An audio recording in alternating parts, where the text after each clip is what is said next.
నమస్తే తెలంగాణ వార్తాపత్రిక చూసినట్లయితే మనకు ప్రధానంగా కనిపిస్తున్నటువంటి మెయిన్ హెడ్లైన్స్. స్వదేశీ పేరుతో విదేశీ టెక్నాలజీ చౌర్యం, China robo dog, Korea drone soccer తమ్మివిగా ప్రచారం, ఏఐ సదస్సు నుంచి గల్గోటియాస్ యూనివర్సిటీ గెంటివేత, మోదీ సర్కారు ప్రచార ఆర్భాటంపై విపక్షాల విసుర్లు. China robo dog, Korea drone soccer తమ్మివిగా ప్రచారం చేసుకున్నటువంటి గల్గోటియాస్ యూనివర్సిటీని ఏఐ సదస్సు నుంచి గెంటి వేసినట్టుగా ఇక్కడ మనకు వార్త కనిపిస్తా ఉంది. బడా బిల్డింగులకు బఫర్ జోన్ వర్తించదా? మూసీపేట పేదలను రోడ్డున పడేస్తారా? ఢిల్లీ నుంచి హైదరాబాద్కు కోడలిగా వచ్చిన మహిళ ఆవేదన సోషల్ మీడియాలో చర్చనీయాంశం. బడా బిల్డింగులకు బఫర్ జోన్ వర్తించదా అంటూ ఇక్కడ మనకు వార్త కనిపిస్తా ఉంది. మూసీ పేరిట పేదలను రోడ్డున పడేస్తారా అంటూ ఇక్కడ ఒక మహిళ తన ఆవేదనను వెల్లబుచ్చినట్టుగా మనకు వార్తలో చూడొచ్చు. ఇక ఈరోజు నమస్తే తెలంగాణ వార్తాపత్రికలో మనకు కనిపిస్తున్నటువంటి మెయిన్ హెడ్లైన్, అధికార దాహం అరాచక పర్వం, బరి తెగించిన కాంగ్రెస్, బాల్క సుమన్ అరెస్ట్ అంటూ వార్త చూడొచ్చు. క్యాతనపల్లిలో జరిగింది ఇది. పంచాయతీ ఎన్నికల ఫలితాల్లో ఘోర ఓటమితో మంత్రి వివేక్ ఎలాగైనా క్యాతనపల్లి మున్సిపాలిటీని దక్కించుకోవాలని కుట్రలు చేస్తూ వస్తున్నారు. చైర్పర్సన్, వైస్ చైర్పర్సన్ ఎన్నికలు జరగకుండా అడ్డుకునేందుకు విశ్వ ప్రయత్నాలు చేస్తున్నారు. మున్సిపల్ కార్యాలయానికి వెళ్తుండగా బీఆర్ఎస్ నాయకులను లక్ష్యంగా చేసుకుని వందలాది మంది కాంగ్రెస్ కార్యకర్తలు రాళ్లతో దాడి చేశారు. ఆత్మరక్షణలో భాగంగా బీఆర్ఎస్ నాయకులు తిరుగుబడడంతో పోలీసులు లాఠీచార్జి చేశారు. రాళ్లు విసిరి గొడవకు ప్రేరేపించిన కాంగ్రెస్ నాయకులను వదిలి ఉల్టా మాజీ ఎమ్మెల్యే బాల్క సుమన్ సహా మరో 8 మంది బీఆర్ఎస్ నాయకులపై తప్పుడు కేసులు నమోదు చేసి అరెస్టు చేశారు.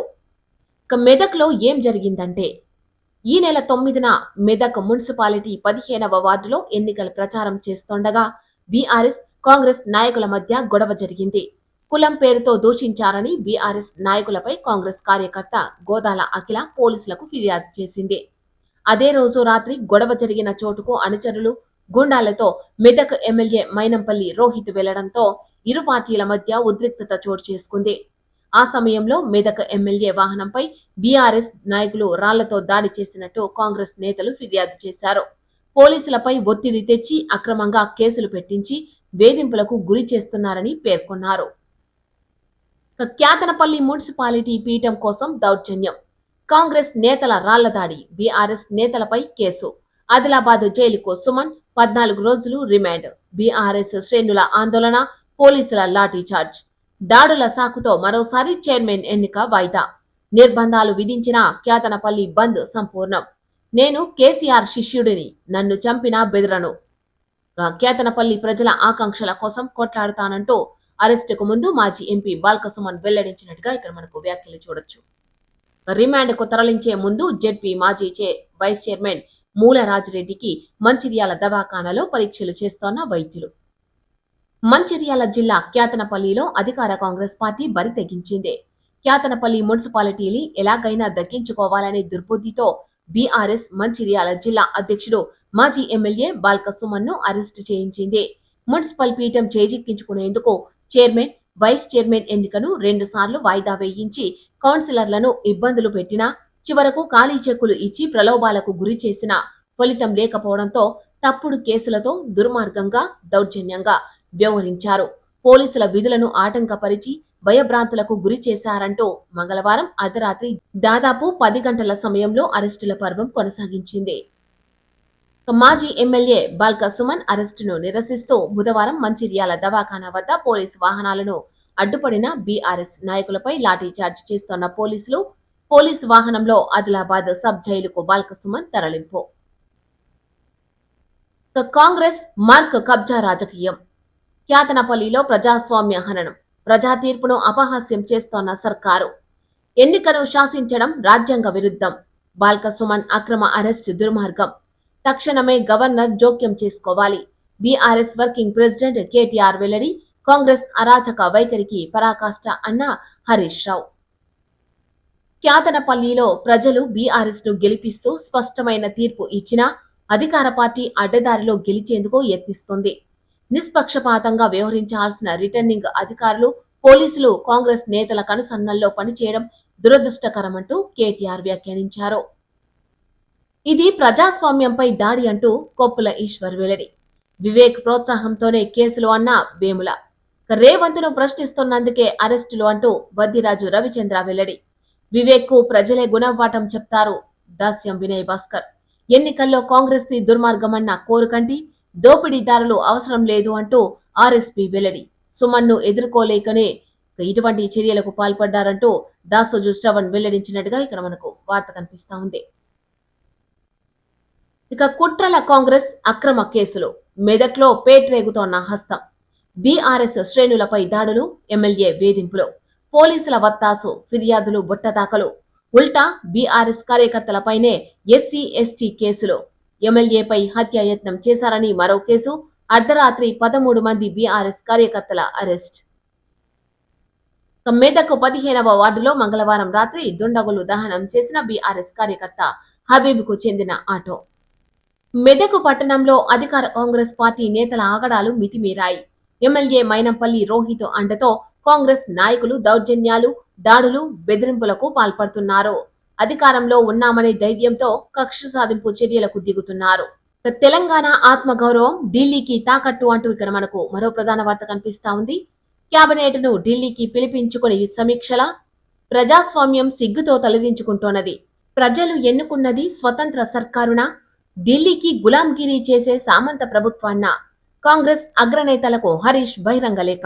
రేవంత్ రెడ్డికి హితబోధ చేయాలని సోనియా, ఖర్గే, రాహుల్, ప్రియాంకకు సూచనలు. స్వయం పాలన, స్వీయ రాజకీయ అస్తిత్వం కోసం ప్రాణత్యాగాలు చేసి తెచ్చుకున్న తెలంగాణ రాష్ట్రంలో అబద్ధాలతో అధికారంలోకి వచ్చిన కాంగ్రెస్ సర్కారు ఇవాళ మీ ఢిల్లీ దర్బారులో మోకరిల్లడం ఈ నేల ఆత్మగౌరవాన్ని భంగపరుస్తున్నది. తెలంగాణ ప్రజలు ఓట్లేసి ఎన్నుకున్నది స్వతంత్ర సర్కారునా, లేక ఢిల్లీకి గులాంగిరీ చేసే సామంత ప్రభుత్వాన్న? తెలంగాణ పోరాటాల గడ్డ ఇది ఎన్నటికీ ఢిల్లీకి గులాం కాదు. ఈ గడ్డ ఆత్మగౌరవాన్ని తాకట్టు పెట్టాలని చూస్తే మీ కాంగ్రెస్ ను చరిత్ర క్షమించదు అంటూ హరీష్ రావు హెచ్చరించినట్టుగా ఇక్కడ మనకు వార్త కనిపిస్తా ఉంది. ఇక సోనియా గాంధీ గారు 6 గ్యారంటీల అమలుకు మీరు స్వయంగా హామీ ఇస్తూ బాండ్ పేపర్లపై సంతకాలు పెట్టి ప్రజల ఓట్లు పొందారు. మీ ముఖ్యమంత్రి నిర్వాకం వల్ల ఆ బాండ్లకు విలువ లేకుండా పోయింది అంటూ హరీష్ రావు వ్యాఖ్యానించారు. ఇక రాహుల్ గాంధీ గారు వరంగల్ రైతు డిక్లరేషన్ లో మీరు ఇచ్చిన హామీలను మీరే విస్మరించారు. నమ్మిన రైతులను నట్టేట ముంచిన మీ ప్రభుత్వ నయవంచనపై సమీక్ష చేస్తారా అంటూ ప్రశ్నించినట్టుగా మనకు వార్త చూడొచ్చు. ఇక ప్రియాంక గాంధీ గారు యువత, నిరుద్యోగుల నమ్మకాన్ని వమ్ము చేసి వాళ్ల భవిష్యత్తుతో చెలగాటమాడుతోన్న మీ కాంగ్రెస్ ప్రభుత్వ మోసపూరిత వైఖరికి మీరు బాధ్యులు కాదా? దీనిపై సమీక్ష చేస్తారా?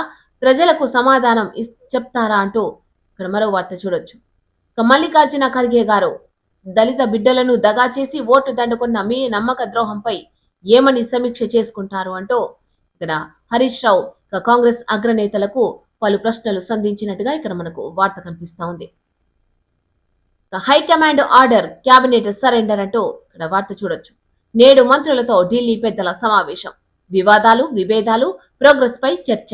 ఇప్పటికే ఢిల్లీకి చేరిన సీఎం రేవంత్ రెడ్డి. తెలంగాణకు అవమానం, ప్రజలు బానిసలన్నట్టుగా కాంగ్రెస్ తీరు. కేసీఆర్ మాటలు ఆందోళన నిజమైన సందర్భం. రేవంత్ సర్కారుపై తెలంగాణ సమాజం ఆగ్రహం. దానంపై అనర్హత వేటు తప్పదు. ఆయన పార్టీ మారినట్టు అన్ని ఆధారాలు సమర్పించా. ఖైరతాబాద్లో ఉప ఎన్నిక ఖాయం. బీఆర్ఎస్ ఎమ్మెల్యే పాడి కౌశిక్ రెడ్డి వెల్లడి. ఇక పురుగుల అన్నం తినలేకపోతున్నాం, రోడ్డెక్కిన పీజీ కళాశాల విద్యార్థులు అంటూ ఇక్కడ మనకు మరో ప్రధాన వార్త చూడొచ్చు. మంత్రి ఇలాకా కొల్లాపూర్లో ఆందోళన. శ్రీశైలం హైవేపై గురుకుల విద్యార్థుల నిరసన. నాణ్యత లేని భోజనం పెడుతున్నారని ఆగ్రహం. యాపు కష్టాలు వద్దు, కామారెడ్డి జిల్లా గండిమాసానిపేటలో రైతుల ధర్నా. పాత పద్ధతిలోనే యూరియా ఇవ్వాలని డిమాండ్. సూర్యాపేట జిల్లా మునగాలలో గోదాం కూతాలం. యాదాద్రి జిల్లా భూదాన్ పోచంపల్లిలో బారులు.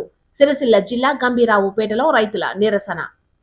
10 పరీక్షల్లో గ్యాప్, ప్రిపరేషన్ వీక్ అంటూ ఇక్కడ మనకు 10వ తరగతి పరీక్షలకు సంబంధించినటువంటి వార్త కనిపిస్తా ఉంది. ఒక్కో పరీక్షకు 4-5 రోజుల వ్యవధి నష్టం కలిగిస్తుందన్న భావనలో విద్యాశాఖ. ఎట్టకేలకు యాక్షన్ ప్లాన్ ప్రకటించిన వైనం. మార్చి 14 నుంచి ఏప్రిల్ 16 వరకు 10వ తరగతి పరీక్షలు నిర్వహించాలని పాఠశాల విద్యాశాఖ షెడ్యూల్ ప్రకటించిన విషయం తెలిసిందే. షెడ్యూల్ ప్రకారం ఒక్కో పరీక్షకు 3 నుంచి 5 రోజుల వ్యవధి ఉండడంతో ఈ గ్యాప్ విద్యార్థులకు నష్టం కలిగిస్తుందన్న భావనకు వచ్చింది. ఆలస్యంగా మేల్కొని ఎట్టకేలకు నష్ట నివారణ చర్యలకు ఉపక్రమించింది. గ్యాప్లో విద్యార్థులను పరీక్షలకు సన్నద్ధం చేయాలని నిర్ణయించింది.